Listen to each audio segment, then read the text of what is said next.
అదంతా family drama అని చెప్తా ఉంటే వెనక్కి తగ్గుతలేదు కవిత. ఈ పరిణామాలన్నిటిపైన డాడీ సైలెంట్. కవిత వ్యాఖ్యలపై మౌనం వీడని కేసీఆర్. ప్రత్యర్థి పార్టీలు విమర్శలు చేస్తున్నా నో రెస్పాన్స్. అయోమయంలో పార్టీ నాయకులు కార్యకర్తలు. కేసీఆర్ కేటీఆర్ను కాదని నోరు విప్పని సీనియర్లు. ఫామ్ హౌస్లో కేసీఆర్తో మళ్ళీ హరీష్ మంతనాలు. కాళేశ్వరం కమిషన్ విచారణ. కవిత ఎపిసోడ్ పైన చర్చ. కేసీఆర్తో హరీష్ రావు భేటీ అయినటువంటి వార్త ఇక్కడ ఉంటే, ఇక బీఆర్ఎస్ ఎమ్మెల్సీ కవిత ఎపిసోడ్పై ఆ పార్టీ చీఫ్ ఆమె తండ్రి కేసీఆర్ మౌనం వహిస్తున్నారు. బీజేపీలో బీఆర్ఎస్ విలీనాన్ని కుట్రలు చేస్తున్నారంటూ కవిత చేసిన వ్యాఖ్యలు పార్టీలో కలకలం రేపుతున్నా, ప్రత్యర్థి పార్టీలు విమర్శలు దాడులు చేస్తున్నా కేసీఆర్ సైలెంట్గా ఉంటున్నారు. తమ కూతురు చేసిన వ్యాఖ్యలు పార్టీకి భారీ స్థాయిలో నష్టం కలిగించినా ఆ వ్యాఖ్యలు చేసి 2 రోజులు గడుస్తున్నా కేసీఆర్ మౌనం వీడట్లేదు. దీంతో డాక్టర్ అంత తీవ్రమైన ఆరోపణలు చేసినా డాడీ ఎందుకు సైలెంట్గా ఉన్నారని పార్టీలో పెద్ద ఎత్తున చర్చ జరుగుతున్నది. కవిత కామెంట్లు చేసినప్పుడే ఆమెను ఫామ్ హౌస్కు పిలిపించుకొని కేసీఆర్ మాట్లాడతారని బీఆర్ఎస్ నాయకులు భావించారు. కానీ కేసీఆర్ ఆమెను పిలవలేదు సరికదా, హరీష్ రావును పిలిపించుకొని తాజా పరిణామాలపై చర్చించారు. దీంతో అసలు పార్టీలో ఏం జరుగుతున్నదో తెలియక క్యాడర్లో ఆందోళన నెలకొంది. మరోవైపు కవిత కూడా ఏమాత్రం వెనక్కి తగ్గట్లేదు. శుక్రవారం మంచిర్యాల పర్యటనకు వెళ్లిన ఆమె గురువారం చేసిన ఆరోపణలే రిపీట్ చేశారు. ఇలాంటి పరిస్థితుల్లో కేసీఆర్ మౌనం పార్టీకి నష్టం చేకూరుస్తుందని పలువురు సీనియర్ నేతలు ఆవేదన చెందుతున్నారు. అనుచరుల వద్ద ఆవేదన. ఇక పార్టీలో ఇంత జరుగుతున్నా తన తండ్రి నుంచి కనీసం పిలుపు రాకపోవడం కవితకు ఏమాత్రం మింగుడు పడడం లేదని ఆమె అనుచరులు అంటున్నారు.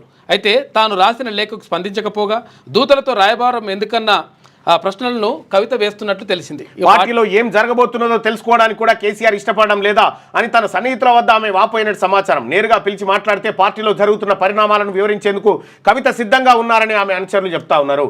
ఇక ఇదిట్లుంటే కవితను విలువకపోగా హరీష్ రావును పిలుచుకున్నాడు. బీఆర్ఎస్ చీఫ్ కేసీఆర్తో ఎమ్మెల్యే హరీష్ రావు మరోసారి భేటీ అయ్యారు. శుక్రవారం ఫామ్ హౌస్లో కేసీఆర్తో ఆయన సుదీర్ఘ మంతనాలు జరిపారు. ప్రస్తుతం పార్టీలో నెలకొన్న రాజకీయ పరిణామాల నేపథ్యంలో వీళ్ళిద్దరి భేటీకి ప్రాధాన్యత సంతరించుకున్నది.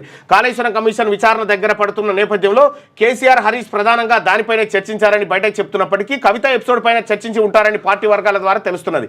కవిత అసలు ఇలా ఎందుకు మాట్లాడుతున్నదన్న చర్చ వాళ్ళిద్దరి మధ్య జరిగినట్టు తెలిసింది. ఆమె సొంతంగానే ఇలాంటి తీవ్రమైన ఆరోపణలు చేస్తున్నారా లేదంటే వెనుకుండి ఎవరైనా నడిపిస్తున్నారా అన్న అంశం పైన చర్చ జరుగుతున్నట్టుగా సమాచారం ఉంది. అయితే ఇక్కడ ఇంకొక అంశం ఏంటంటే హరీష్ రావు ఈటల రాజేందర్ గారు సీక్రెట్గా ఫామ్ హౌస్లో భేటీ అయినట్టుగా ఒక సమాచారం బయటకు వచ్చింది. ఈటల రాజేందర్ గారితో మాట్లాడిన తర్వాత హరీష్ రావు గారు మళ్ళీ కేసీఆర్తో భేటీ అయినట్టుగా తెలుస్తుంది. అంటే కాళేశ్వరం వ్యవహారం మీద ఈ ముగ్గురికి నోటీసులు ఇచ్చారు కాబట్టి ఈ ముగ్గురు సేమ్ సమాధానాలు చెప్పాలనేటువంటి అంశం మీద మాట్లాడుతున్నారో ఏమో. సో కాబట్టి ఈటల రాజేందర్ గారు హరీష్ రావు గారు భేటీ అయ్యారన్నటువంటిది స్పెక్యులేషన్ అయితే బయటకు వచ్చింది.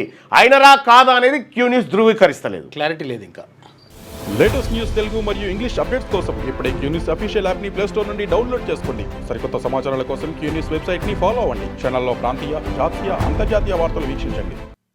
లైక్ చేయండి,